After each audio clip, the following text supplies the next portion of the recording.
Shoutout sa maganda kong sombrero. Shoutout. Yung sombrero ko guys. Maganda yung sombrero ko. Let's go. Dala mo na kami. Let's go. Hi ka. Anak nyo. Isa sa mga pangarap ko ay mapagpatapos yung mga anak ko. Si Megan at si Jaylee. At mapuntahan namin yung mga lugar na gusto namin puntahan. Yun lang yung mga isa sa mga pangarap ko. Pero bago mo makamit yung mga pangarap na yan, samahan mo ng sipag at tiyaga at pagtiis. Siguro lahat ng pagdadaanan mo may mga struggle. May rough road, may straight, at may paliko-liko. Isa lang direksyon ang dapat mong gawin. Mag-focus ka sa anak mo at sa trabaho. Yun lang, para magawa mo yung mga bagay na gusto mong gawin. Napakasimple lang. Simpleng-simple lang. Mahalin mo sila tulad ng dati. Walang magbabago.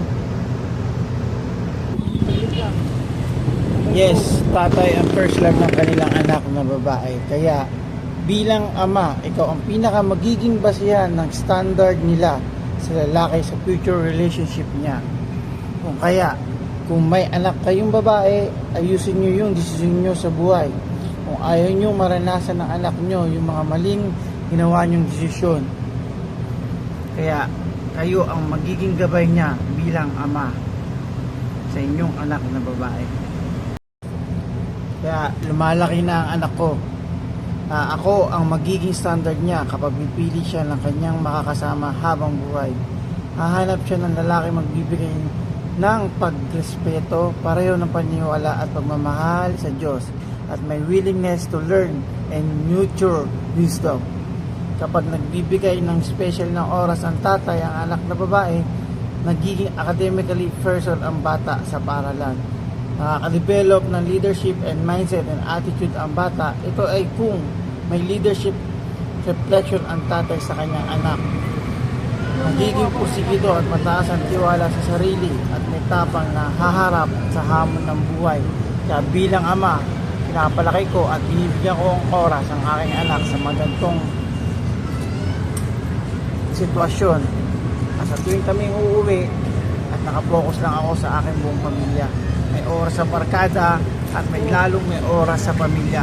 Yan yung pinaka-importante sa lahat. Let's go guys. Ang anak. Guys. I hope may matutunan tayo sa mga bagay na nangyari sa atin in the past. Let's go. Kaya maging matatag tayo bilang ama o haligi sa isang tahanan. May mapatapos sila natin sila lang pag-aaral at lumaki na maayos. Salamat.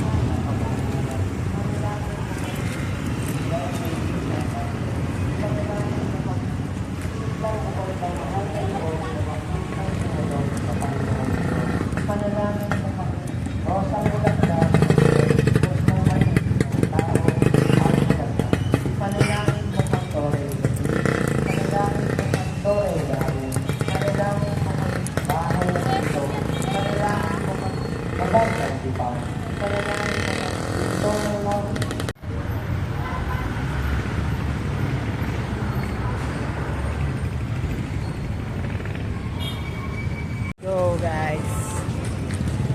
Shut up. Let's go. Manlilibre si Ate Megan. Bakit? Saan lang naman tayo siyang lang nga? Food trip kami dito guys. Food trip. Ate Megan, thank you Ate Megan. Lilibre ka daw. Yeah. Let's go. Konting lakad-lakad lang at konting tingin. Kung ano magustuhan at maituro ng anak ko ay na ating bibili. Wala naman tayong sapat na pera para sa kanila. Nakalaan na yan para sa tuwing uwi kami. Budget na kami. Yun lang, yun yung mga gandang kaligayahan. Yun lang, hindi lang namin kasama yung bunso namin. Medyo nakakalungkot. Pero ini-enjoy pa rin namin yung tuwing uwi kami. Dahil malaki na si Megan. Gusto ko, paglaki niya, hindi niya makalimutan yung lugar na ito.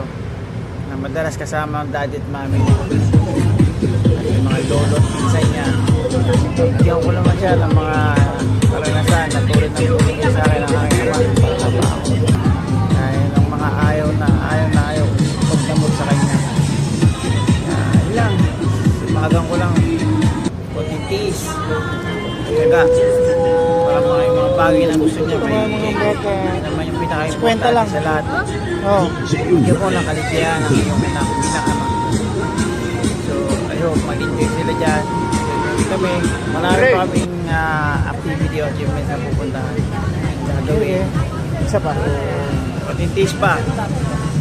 Kada commute nyo, nararanasan ko paano mahirap mag-commute. Patintis pa. Magkakaroon din tayo. Karahe lang ang kulang. Nandiyan lang Ubusin ang siya. pera ni Daddy. Patintis pa. Tiwala sa Diyos at sa atin sa isa't isa. Ang at sa video ating lang, sarili. Magagawa natin mga bagay na gugustuhin natin makamit. Thanks God.